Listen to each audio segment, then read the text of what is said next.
Hello दोस्तों, स्वागत है आपका अपने प्यारे से परिवार आगमन स्टडी पॉइंट पे। जैसा कि हम जानते हैं, अभी हाल ही में कुछ करंट के मुद्दे चल रहे हैं जो आपके पॉलिटी से रिलेटेड है, जिसमें हम देखते हैं कि कोई भी कानून कैसे बनता है, कानून में होता क्या है। तो आज हम पढ़ेंगे क्या, इस पे हम थोड़ी सी चर्चा करेंगे। पढ़ेंगे क्या, एक विस्तृत चर्चा होगी कि हमारे यहाँ कानून कैसे बनते हैं और ये महिला आरक्षण विधेयक क्या है, कैसा है, इसमें क्या इश्यूज हैं और ऐसा क्यों हुआ कि विपक्ष ने साथ नहीं दिया या फिर सत्ता पक्ष इसे पास करवाना क्यों चाहता था, और ऐसा क्या है कि विरोध क्यों हुआ। इन सब चीज़ों के बारे में आज हम जानकारी प्राप्त करेंगे। तो आज हम विस्तृत चर्चा करेंगे महिला आरक्षण विधेयक के बारे में, जो कि पास तो नहीं हो पाया क्योंकि 2/3 मेजोरिटी चाहिए, जो कि हुआ नहीं। बट हम ये देखेंगे कि अगर ये पास हो जाता तो क्या होता, और पास नहीं हुआ तो इसके पीछे क्या रीजंस हैं। और इसको हम पढ़ने के लिए हम कई सारे टॉपिक से देखेंगे कि क्या हमें महिला आरक्षण विधेयक से जुड़े जुड़े और से कौन से संवैधानिक पहलू हैं, संवैधानिक मुद्दे कौन से संवैधानिक प्रावधान हैं जो हमें महिला आरक्षण विधेयक के बारे में जानकारी देते हैं, या फिर हमें सीटों के बारे में जानकारी देते हैं, या फिर क्या चीज़ें हैं। इन सब सारी चीज़ों के बारे में जानकारी प्राप्त करेंगे। तो इन्हीं सब बातों के साथ आगे चलते हैं, आगे शुरू करते हैं हमारा कि है क्या। तो हम इसमें देखते हैं कि जब हम महिला आरक्षण विधेयक पढ़ेंगे तो आरक्षण किस बेस पर दिया जाएगा। इन सब चीज़ों को जानने के लिए पहले हम एक हेडिंग बनाते हैं।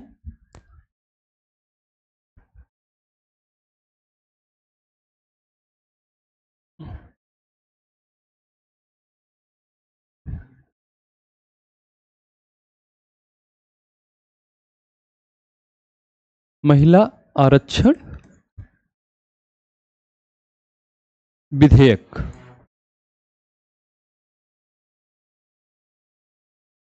दो 2026 हम पढ़ेंगे क्या, महिला आरक्षण विधेयक 2026। अब हम 2026 में जो ये आरक्षण विधेयक है, इसे विधेयक क्यों कहते हैं। हम एक चीज देखेंगे कि छोटी सी जानकारी करते हैं कि हमारे यहाँ कानून कैसे बनते हैं। कानून बनने की प्रक्रिया क्या होती है कि जब कोई विधेयक कानून कब बनता है, इन सब चीज़ों के बारे में जब हम विधेयक को कानून बनाते हैं तो क्या करते हैं कि जैसे संसद में हम पहले विधेयक को पेश किया जाता है, कोई भी संसद का सदस्य विधेयक पेश करता है। कानून बनने की प्रक्रिया हम ऐसे छोटे से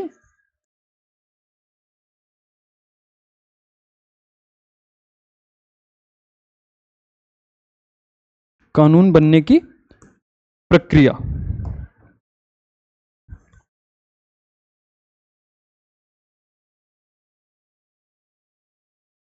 ठीक है। कानून प्रक्रिया की पहले क्या होता है कि संसद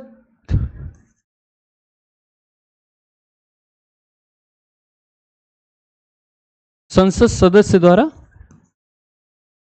जो संसद का सदस्य होगा वो विधेयक को पेश करेगा तो कहां करेगा, क्या लोकसभा में करेगा या राज्यसभा में करेगा। तो हम इसमें ये देखते हैं कि एलएस या आरएस, लोकसभा या राज्यसभा, जिस भी सदन का सदस्य होगा उस सदन में वो उसे पेश करेगा।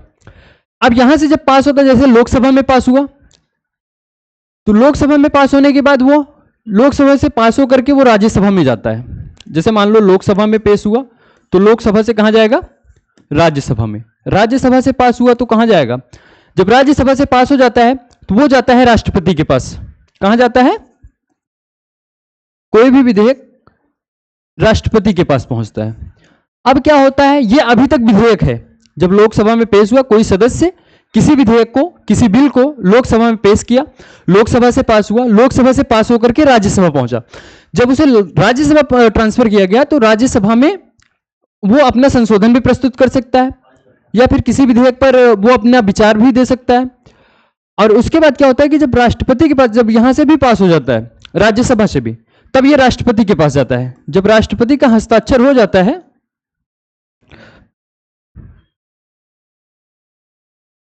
राष्ट्रपति के पास जाता है, फिर राष्ट्रपति के पास हस्ताक्षर होता है। जब राष्ट्रपति का हस्ताक्षर हो जाता है तो यह बन जाता है अधिनियम,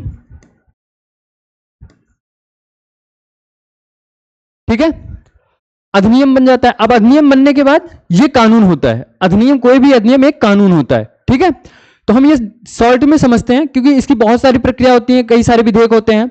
साधारण विधेयक होता है, विशेष विशेष विधेयक होता है, तो सबके धन विधेयक होते हैं, तो अलग अलग विधेयक होते हैं और उनके जैसे यहाँ पे बहुमत, सबके अलग अलग बहुमत होते हैं। एक साधारण बहुमत होता है, एक विशेष बहुमत होता है। विशेष बहुमत में भी दो प्रकार के विशेष बहुमत होते हैं, तो उस अकॉर्डिंग हम देखते हैं। बट यहाँ पर हम देखते हैं कि कोई भी विधेयक जब संसद में आता है तो कैसे पास होता है। तो हम इसमें जो देखते हैं कि अब इसमें हम दो तीन चीजें देखेंगे कि विधेयक पास, ये तो प्रक्रिया हुई, बट हम देखेंगे कि इसमें क्या क्या इश्यूज थे। हम जैसे महिला आरक्षण विधेयक पढ़ने से पहले हम दो तीन चीजें देखेंगे। इसमें जैसे देखेंगे क्या क्या, हम देखेंगे परिसीमन क्या होता है,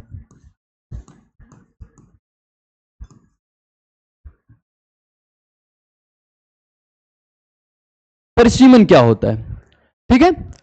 परिसीमन देखेंगे, और जब परिसीमन पढ़ते हैं हम, तो हम ये देखते हैं कि परिसीमन कहां कहां से जुड़ा हुआ है और परिसीमन की प्रक्रियाएं क्या क्या होती हैं। आगे क्या है, हम जनगणना देखेंगे।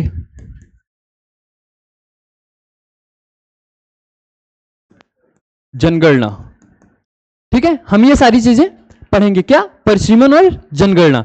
जब ये इन दोनों चीजों को हम समझ लेंगे तब हम ये समझ पाएंगे कि जो आज का विधेयक है, जो संविधान संशोधन विधेयक आया 2026 में 131, ठीक है, ये कौन सा नंबर का विधेयक है, तो ये 131, 131वां संविधान संशोधन विधेयक है, ठीक है, जो कि लोकसभा में पास नहीं हो पाया। क्यों नहीं पास हो पाया उसके बारे में हम अभी आगे चर्चा करेंगे, ठीक है। अब हम इसके बारे में देखते हैं कि परिसीमन क्या है, ठीक है।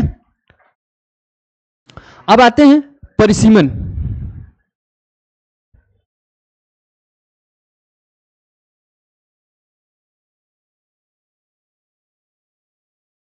या फिर इंग्लिश में इसको बोलते हैं डिलिमिटेशन। क्या है डिलिमिटेशन? जब हम डिलिमिटेशन पढ़ते हैं तो डिलिमिटेशन के बारे में हम जानकारी करते हैं। तो डिलिमिटेशन, परिसीमन का मतलब है कि विभिन्न राज्यों के बीच सीटों का बंटवारा करना। जैसे ये भारत है, भारत के अंदर कुल सीटें कितनी होगी और भारत के अंदर कुल सीटें कितनी होंगी, इसके बारे में हम कहां से जानकारी करेंगे? पहली चीज तो हम देखेंगे कि हमारी राजनीतिक प्रणाली चलती कैसी है, ठीक है। हम भारत की राजनीतिक प्रणाली के बारे में बात करते हैं। भारत की राजनीतिक प्रणाली,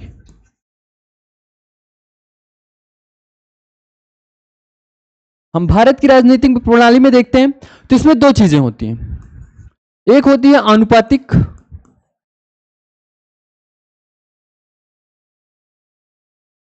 आनुपातिक प्रतिनिधित्व,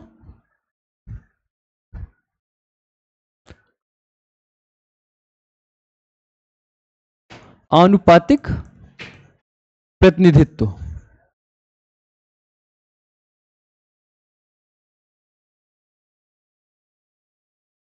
और दूसरा होता है क्षेत्रीय प्रतिनिधित्व,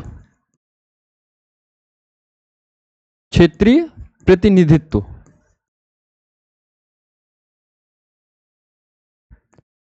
आनुपातिक प्रतिनिधित्व और क्षेत्रीय प्रतिनिधित्व को हम जब समझेंगे तो इसमें हम एक चीज देखते हैं कि क्षेत्रीय प्रतिनिधित्व क्या है। तो हम जानते हैं कि जो भारत है, जो भारत की जो विशाल जनसंख्या है, इसको कई सारे निर्वाचन क्षेत्रों में विभाजित किया गया है।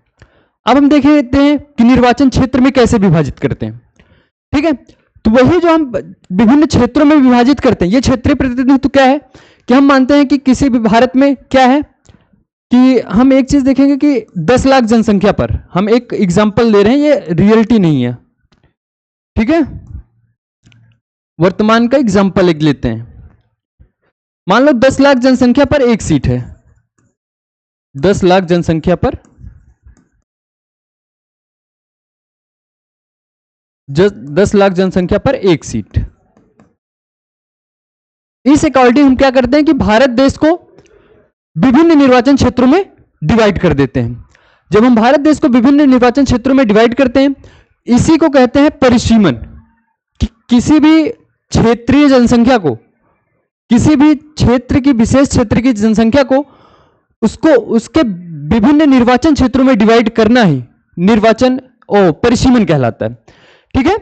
तो हम एक देखते हैं परिसीमन क्या है।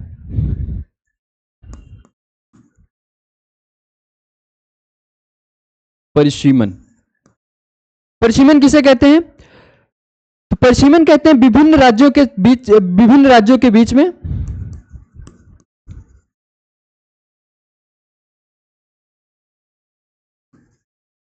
विभिन्न राज्यों के बीच में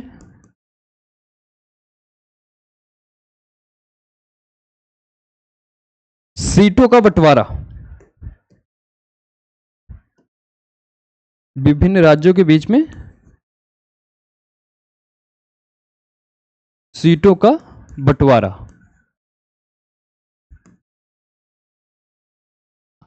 ठीक है, तथा यही नहीं देखते हैं, अब ये तो विभिन्न राज्यों के बीच में सीटों का बंटवारा है अकॉर्डिंग टू पॉपुलेशन, बट हम इसमें एक चीज देखते हैं कि सीटों के बंटवारे के बाद हम ये देखते हैं कि विभिन्न राज्यों में,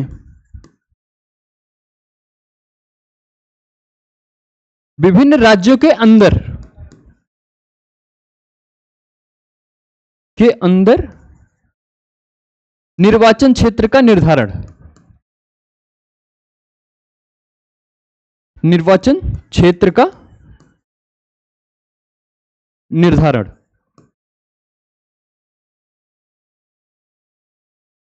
ठीक है, तो ये हमारा किस में आएगा, परिसीमन में आएगा।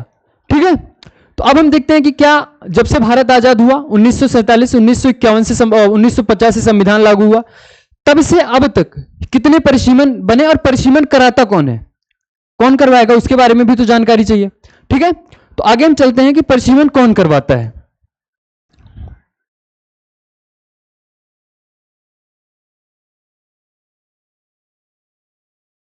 परिसीमन ये करवाता कौन है, तो संविधान में जब शुरू में संविधान लागू हुआ तो इसमें एक प्रावधान किया गया कि प्रत्येक 10 साल के बाद जो जनसंख्या होगी, जनसंख्या होने के बाद एक नवीन परिसीमन आयोग का गठन किया जाएगा। कौन करवाता है, परिसीमन आयोग, परिसीमन आयोग क्या करवाता है, परिसीमन करवाता है, निर्वाचन क्षेत्रों का निर्धारण करता है, और किस बेस पे करता है, इन सब सारी चीजों के बारे में जानकारी करते हैं। तो क्या होता है, जो परिसीमन आयोग होता है, संविधान में प्रावधान है कि प्रत्येक जनसंख्या के बाद, प्रत्येक जनगणना के बाद,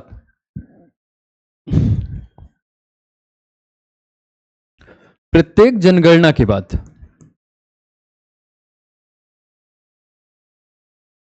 के पश्चात एक परिसीमन आयोग का गठन किया जाएगा।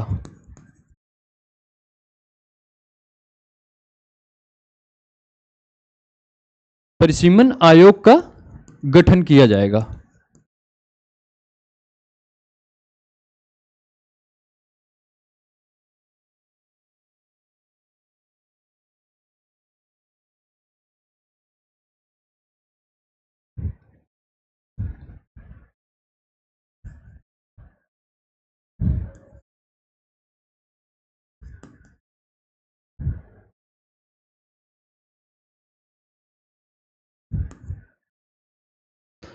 अब क्या हुआ कि प्रत्येक जनगणना के पश्चात एक परिसीमन आयोग का गठन किया जाएगा, जो कि निर्वाचन क्षेत्रों का निर्धारण करेगा। क्या करेगा, निर्वाचन क्षेत्रों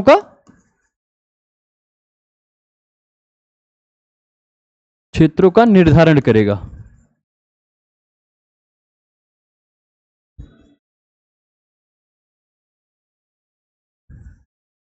ठीक है, तो ये जो परिसीमन आयोग बनता, अब हम इस आधार पर देखते हैं कि कब कब परिसीमन आयोग का गठन किया गया अभी तक।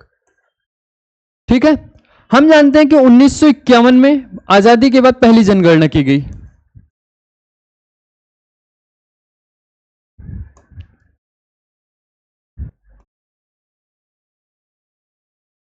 उन्नीस की जनगणना के बाद 1952 में एक परिसीमन आयोग का गठन किया गया।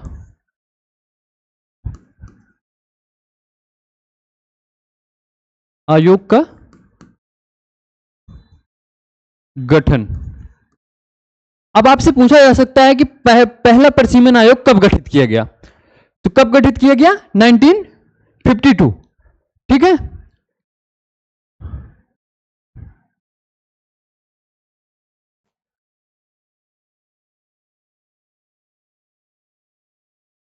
ये पहला परिसीमन आयोग का गठन 1952 में किया गया। आगे हम देखते हैं अगला परिसीमन आयोग का गठन कब किया गया।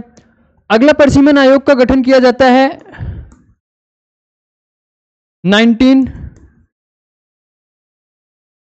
1963 में, ठीक है, क्योंकि जब 1961 की जनगणना हुई, जनगणना होने के पश्चात वो 62 लग गया था और 62 कंप्लीट 1962 पूरा हो चुका था। तो क्या हुआ कि जो द्वितीय परिसीमन आयोग का गठन 1963 में किया गया। इसी तरह से आगे हम देखते हैं तो 1973 के बाद द्वितीय परिसीमन आयोग,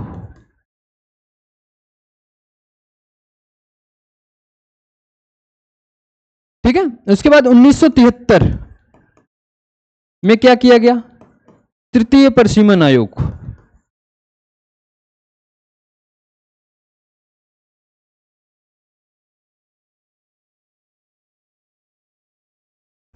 ठीक है। तो अब तक कुल कितने परिसीमन आयोग हुए, 1973 तक 3 परिसीमन आयोग का गठन किया जा चुका है, ठीक है। उसके बाद आता है 2002। हम इसमें देखते हैं कि 2002 में एक परिसीमन आयोग का गठन किया जाता है,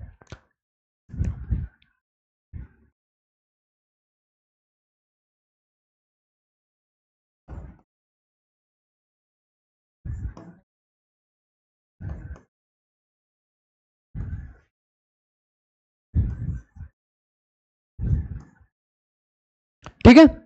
अब हम देखें कौन कौन से परिसीमन आयोग गठित किए गए। 1952 में पहला परिसीमन आयोग, 63 में दूसरा, 73 में तीसरा और 2002 में चौथा।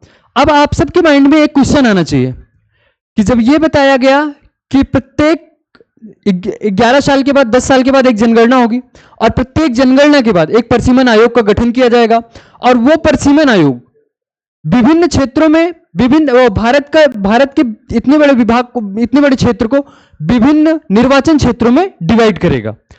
बट हम ये देखते हैं कि 63 ठीक है, 73 ठीक है, बट 2002 73 के बाद सीधा परिसीमन आयोग का गठन 2002 में हो रहा है, ठीक है।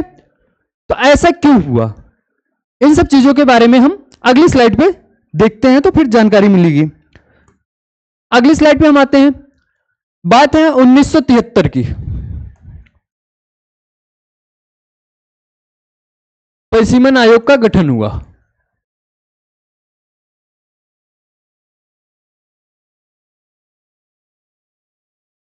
ठीक है। तो अब हम इसमें एक चीज देखते हैं कि जब 1973 में परिसीमन आयोग का गठन हुआ तो भारत एक बड़ी समस्या से जूझ रहा था। उस समय की जो वर्तमान समस्या थी वो थी जनसंख्या विस्फोट। हम जानते हैं कि जब 1975 में एक जनसंख्या अपने चरम सीमा पर थी, जनसंख्या वृद्धि बहुत तेजी से हो रही थी। तो उसमें क्या हो रहा था, 2 इश्यूज थे कि भारत सरकार कार्यक्रम चला रही थी जनसंख्या नियंत्रण का, और हम ये देखते हैं कि जब जनसंख्या नियंत्रण हो रहा था तो कोई क्षेत्र हम देखते हैं कि उत्तर भारत और दक्षिण भारत, 2 चीजों से समझते हैं कि जो दक्षिण भारत है वहां की जनसंख्या वृद्धि बहुत कम थी, बट जो हम उत्तर भारत में देखते हैं तो वहां की जो जनसंख्या ग्रोथ होती है वो बहुत ज्यादा थी।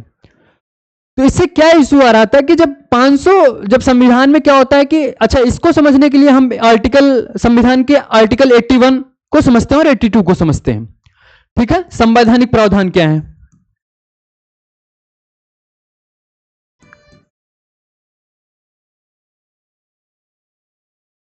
हम संवैधानिक प्रावधान में आते हैं तो आर्टिकल 81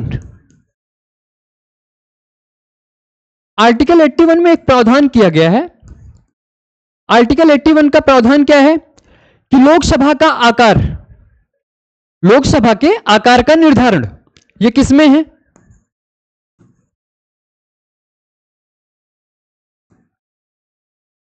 लोकसभा के आकार का निर्धारण।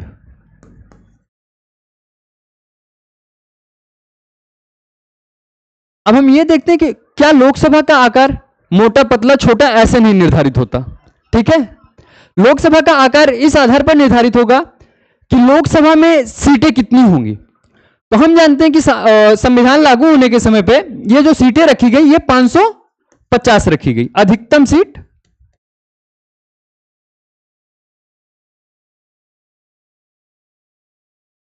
कितना 550 रखी गई। परंतु वर्तमान में क्या है, वर्तमान में यह सीट कितनी है 543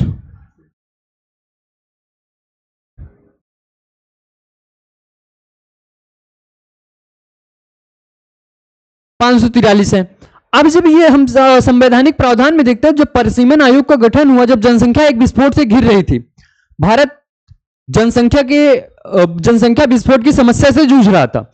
उस टाइम पर उत्तर भारत में जनसंख्या की वृद्धि थोड़ा ज्यादा देखी गई, बट दक्षिण भारत में क्या हुआ कि जनसंख्या की वृद्धि कम देखी गई। और भारत के संविधान में एक प्रावधान है कि जो परिसीमन आयोग बनेगा वो भारत को उसकी जनसंख्या के आधार पर उसके निर्वाचन क्षेत्रों में विभाजित करेगा। अब हम देखते हैं कि जो ये 550 है तय की गई है, जब जनसंख्या बढ़ रही है तो क्या होगा कि उसमें सीटों की भी संख्या बढ़ेगी। जब सीटों की संख्या बढ़ेगी, मान लो ये बढ़ रही है, सीटों की संख्या मान लो ये हम मान सकते हैं, ठीक है, इसको 4 सीटों में डिवाइड किया गया। अभी 4 की जगह 1 3 3 6 7 8 9 10, मान लो ये 10 क्षेत्रों में विभाजित किया गया, ठीक है, 1 2 3 4 5 6 7 8, ठीक है। जब ये 8 क्षेत्र बने, लेकिन अभी ये तो सामान्य जनसंख्या है, लेकिन क्या हुआ, धीरे धीरे जनसंख्या बढ़ी। मान लो ये जो ऊपर वाला है,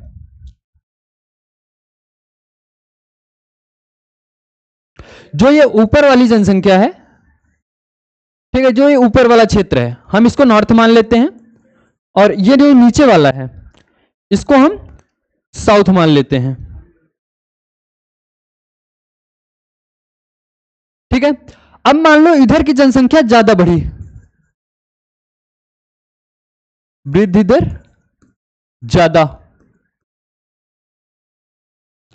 ठीक है, और इधर की वृद्धि दर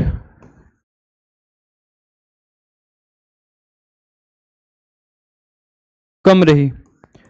अब क्या होता है कि जब इधर की जनसंख्या वृद्धि ज्यादा हुई तो इधर जो सीटें हैं ना वो बढ़ जाएंगी, इधर की सीटें बढ़ जाएंगी, तो इधर सीटें बढ़ के ज्यादा हो जाएंगी। तो क्या होगा कि मान लो हम टोटल 8 सीटें हुई थी, अब कितनी बढ़ी, 1 2 3 4 5 6 7 8, 4 सीटें एक्स्ट्रा बढ़ी हैं। जो 4 सीटें एक्स्ट्रा बढ़ी हैं ये केवल इनकी बढ़ी हैं, ठीक है, 4 सीटें प्लस हुई।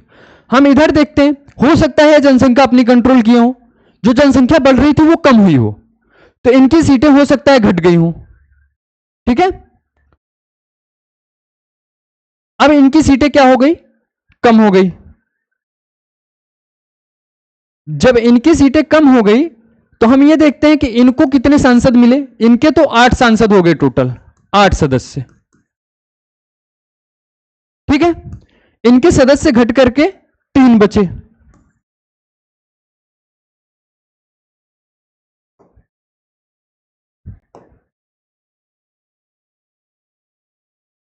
अब क्या होता है कि अब हम जब राजनीतिक प्रतिनिधित्व में देखते हैं तो मैंने पहले ही बताया कि भारत में जो राजनीतिक प्रणाली चलती है तो वो क्षेत्रीय प्रतिनिधित्व पर चलती है, कि एक क्षेत्र से एक प्रतिनिधि चुन करके वो भेज दिया जाता है, वो जनता के मुद्दे को संसद में उठाता है। अब हम देखते हैं कि जो ये इतना बड़ा ऊपर का क्षेत्र है नॉर्थ वाला, यहां से सीटें ज्यादा बढ़ गई हैं, यहां सीटें कम हैं, तो हम देखते हैं कि जब राजनीतिक किसी भी मुद्दे पे आते हैं तो इनका इफेक्ट ज्यादा होगा, क्योंकि जनसंख्या ज्यादा, पॉपुलेशन ज्यादा, तो इनकी हिस्सेदारी ज्यादा, ठीक है। इस तरह से हम देखते हैं कि इनका जनसंख्या के इनकी जो राजनीतिक भागीदारी होगी वो कहीं ना कहीं अक्षुण्ण होती जाएगी, कम होती जाएगी, और जो इनकी राजनीतिक भागीदारी होगी ये बढ़ती जाएगी, ठीक है। तो इसलिए क्या किया गया कि 1976 में 42वां संविधान संशोधन किया गया। कौन सा, इसी चीज की समस्या को दूर करने के लिए 1942वां संविधान संशोधन,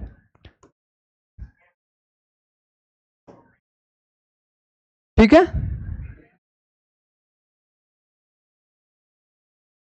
42वां संविधान संशोधन,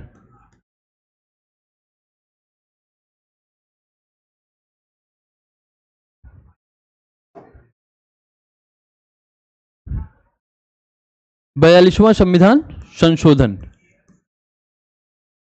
1976। इसके लिए क्या किया जाता है कि 42वां संविधान संशोधन 1976 किया जाता है। इसमें क्या होता है, इसमें एक प्रावधान कर दिया जाता है कि जो भारत का निर्वाचन क्षेत्र है, भारत का जो निर्वाचन क्षेत्र है, यह 2002 तक या सन 2000 तक निर्वाचन क्षेत्र को समान रखा जाएगा, समान रखा जाएगा। ठीक है, जब 2000 तक समान रखा जाएगा, तो जब 2000 तक समान रखा जाएगा कि मतलब अगर 543 सीटें हैं, 550 सीटें हैं, 550 सीटों को फ्रीज कर दिया गया कि इसके बाद ना तो कोई सीटें बढ़ाई जाएगी, उठा लो 2865, ना तो कोई सीटें बढ़ाई जाएंगी ना ही घटाई जाएंगी। आगे चलते हैं, तो अब क्या होता है कि धीरे धीरे समय बीतता गया, तो समय बीतता गया, फिर आता है 2000। जब 2000 आता है तो हम देखते हैं कि 73 के बाद सीधा परिसीमन आयोग का गठन 2000 में किया जाता है। जब 2000 में आते हैं हम, ठीक है, 2000 में आते हैं, सन 2001 की जनगणना होती है, तो फिर क्या किया जाता है कि परिसीमन आयोग का गठन किया जाता है।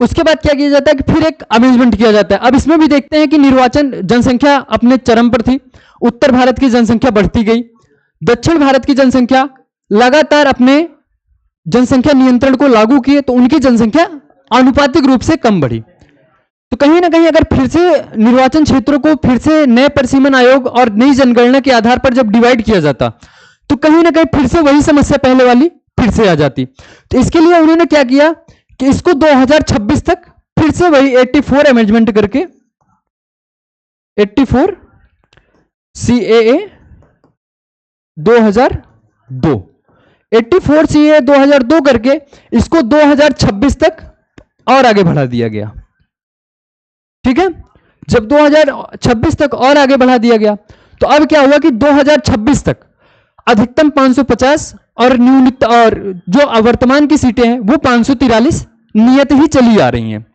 थी तो 545, लेकिन 2019 के संविधान संशोधन से दो जो एंग्लो इंडियन का सीट थी उनको समाप्त कर दिया गया। इस तरीके से हम देखते हैं कि धीरे धीरे समय बीतता गया और अब आ गया 2026। ठीक है, तो इस तरीके से हम क्या देखें कि आज तक कुल कितने परिसीमन आयोग का गठन हुआ है? 4। कब कब? 1952, 1963, 1973 और 2002। आगे चलते हैं, आगे चलते हैं, हम अब क्या देखेंगे कि क्या है, अभी तक कोई भी मुद्दा नहीं आया। नारी संशोधन विधेयक क्या है, नारी शक्ति वंदन अधिनियम या फिर महिला आरक्षण विधेयक। हम देखते हैं कि 2023 एक विधेयक पास हुआ, नारी शक्ति बंधन अधिनियम, नारी शक्ति बंधन अधिनियम, नारी शक्ति वंदन अधिनियम।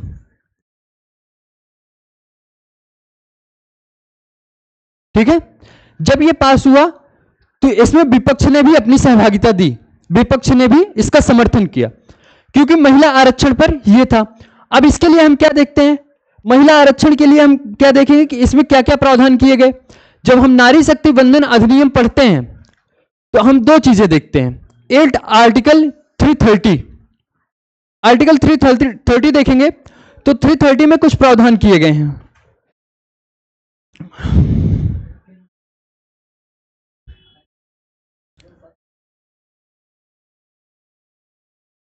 अनुच्छेद 330, इसमें क्या हुआ था कि संविधान जब बना था तो 330 में एक एससी और एसटी के लिए, एससी और एसटी के लिए 1/3 सीटों का आरक्षण किया गया था।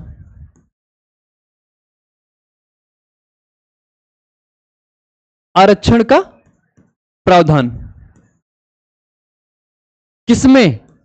लोकसभा में।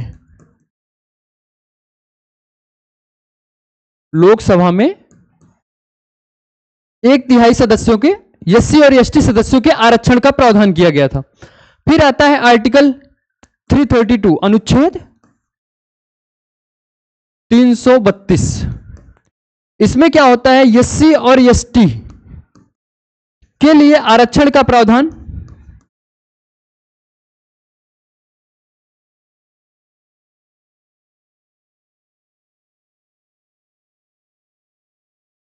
विधानसभा में किया गया, राज्य विधानसभा में।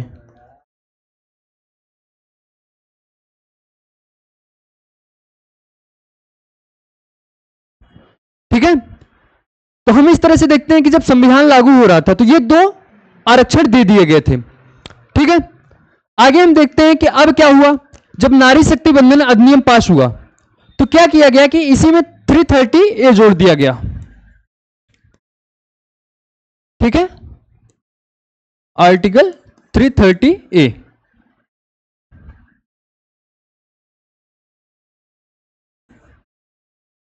आर्टिकल 330A, इसके तहत क्या किया गया कि जो ये आरक्षण प्राप्त है एससी और एसटी के लिए, इसमें क्या किया दिया गया कि इसमें भी 1/3 सीटें महिला आरक्षित कर दिया गया।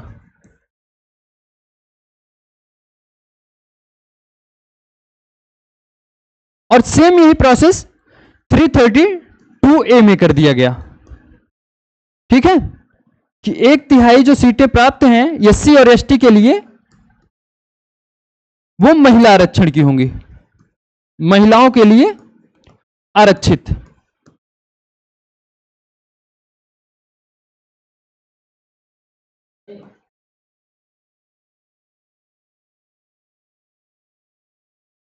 ठीक है, तो इस तरीके से क्या होता है कि ये आपका 2023 का 106वां जो संविधान संशोधन अधिनियम था या फिर संविधान ये नारी शक्ति वंदन अधिनियम था, ये पारित होता है। परंतु अगर अभी भी वर्तमान समय में भी अगर इसे लागू कर दिया जाता तो कोई प्रॉब्लम होती नहीं, न पक्षी न विपक्षी प्रॉब्लम करता, न सत्ता पक्षी। परंतु किया क्या गया, अभी हाल ही में 131वां संविधान संशोधन अधिनियम लेके आया गया, नारी शक्ति वंदन अधिनियम। ठीक है, ओ सॉरी, नारी शक्ति नहीं, महिला आरक्षण विधेयक। ठीक है, अब हम आएंगे अपने मेन टॉपिक पे। इतनी देर तो हम वो समझे कि हमारी पृष्ठभूमि क्या है और हमें करना मतलब इसमें प्रोसेस क्या क्या है, ये सब सारी चीजें देखे हैं। अब हम पढ़ेंगे क्या, नारी महिला आरक्षण विधेयक। ठीक है, 2026।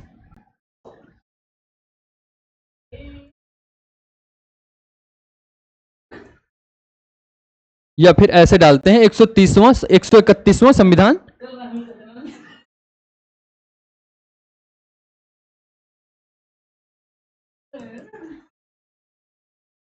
संविधान संशोधन विधेयक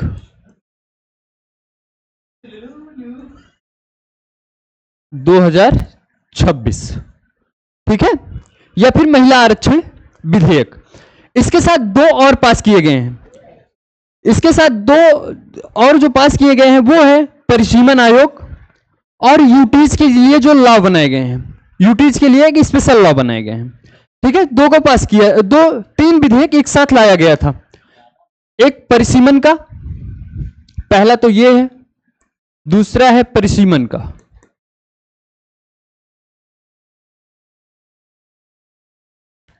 डिलिमिटेशन बिल, परिसीमन विधेयक।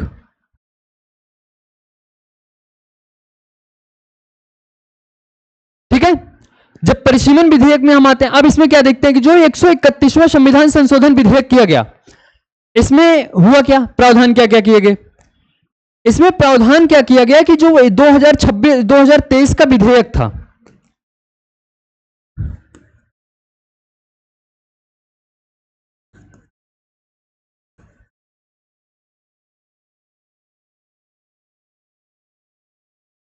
दो 2029 तक ये महिला आरक्षण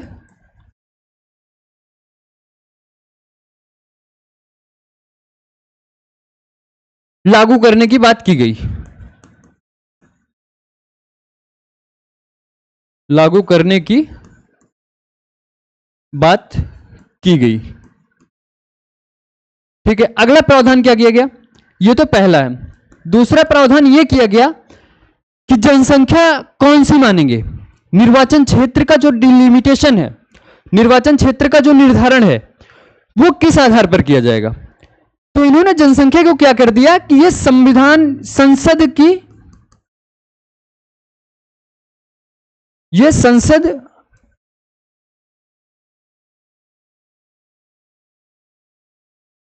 क्या कर दिया गया कि संसद तय करेगी कि परिसीमन किस जनसंख्या के आधार पर किया जाएगा। यह संसद तय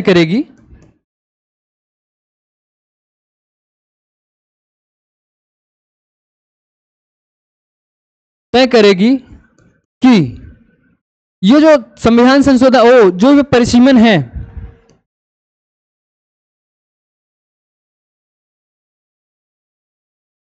ये परिसीमन किस जनगणना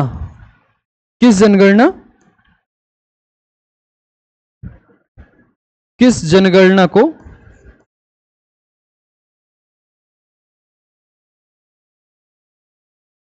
आधार मानकर किया गया,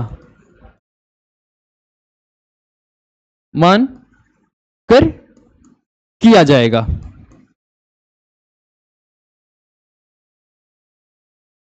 अब इसमें आता क्या है कि जब हम ये देखते हैं कि जब आप ये मान ले रहे हैं कि ये जो जनसंख्या जनगणना की जाएगी, इसका आधार को, इसको जनगणना का आधार कौन तय करेगा? संसद। इसमें कोई ये नहीं दिया गया है कि किस जनसंख्या को आधार माना जाएगा। अभी भी जनगणना चालू है। अभी क्या हो रहा है कि केवल घरों की गिनती चालू है। 2027 तक जनगणना कंप्लीट हो जाएगी, जिसमें कास्ट सेंसस भी है, मतलब जाति जनगणना भी है। तो जो जनगणना कंप्लीट होगी, क्या उसे आधार माना जाएगा या नहीं माना जाएगा? उसमें कोई ये बेसिकली प्रावधान नहीं दिया गया है कि कौन सी जनसंख्या को हमें आधार मानना है और किस जनगणना को हमें आधार मानना है, किस जनगणना को आधार मान करके हमें परिसीमन करवाना है। ठीक है, तो ये रहा पूरा जो जनसंख्या, यही जो पॉइंट हैं, यही आपके ऐसे हैं जो इस विधेयक पर विपक्ष ने अपनी असहमति प्रकट की है। एक ये और ये किए, जिसकी वजह से पूरा विधेयक लोकसभा में पारित नहीं हो पाया। और पारित क्यों नहीं हो पाया?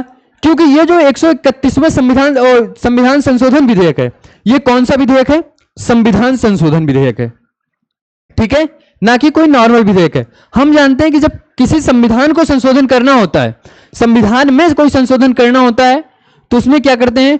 2/3 मेजोरिटी की जरूरत होती है, जो कि अभी सत्ता पक्ष के पास है नहीं। और ये जो संविधान संशोधन विधेयक है, इसके लिए कौन सी जरूरत, किस मेजोरिटी की जरूरत पड़ती है? 2/3 बहुमत की जरूरत।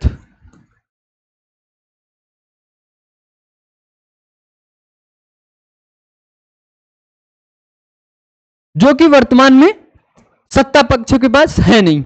तो इसलिए ये जो पूरा महिला आरक्षण विधेयक था, ये गिर गया, पास नहीं हो पाया। जिसके बाद से सत्ता पक्ष ये कह रहा है कि जो विपक्ष है वो महिलाओं के खिलाफ है, और जो विपक्ष है वो कह रहा है, वो अपनी ये जो प्रक्रियाएं हैं ये दे रहा है कि आप ये नहीं तय कर रहे हैं कि कौन सी जनसंख्या को हम आधार बना करके, किस जनगणना को हम आधार बना करके परिसीमन करवाएंगे, और जिससे कि जो जनगणना है, जो हमें वो देना है, आरक्षण देना है, SC ST को भी शामिल किया जाए, उसमें ओबीसी की भी हिस्सेदारी की डिमांड की गई है।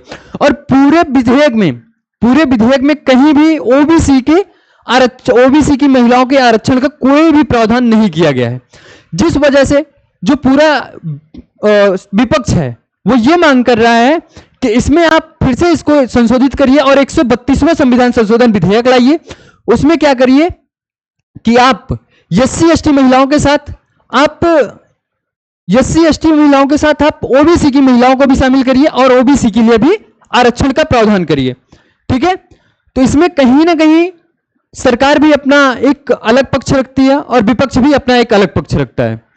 तो इस वजह से ये जो हमारा संविधान संशोधन, ये जो 131वां संविधान संशोधन विधेयक है, ये केवल एक विधेयक बन के रह गया। ये अभी तक अधिनियम में पारित नहीं हो पाया, क्योंकि ये लोकसभा में ही गिर गया, राज्यसभा जा नहीं पाया।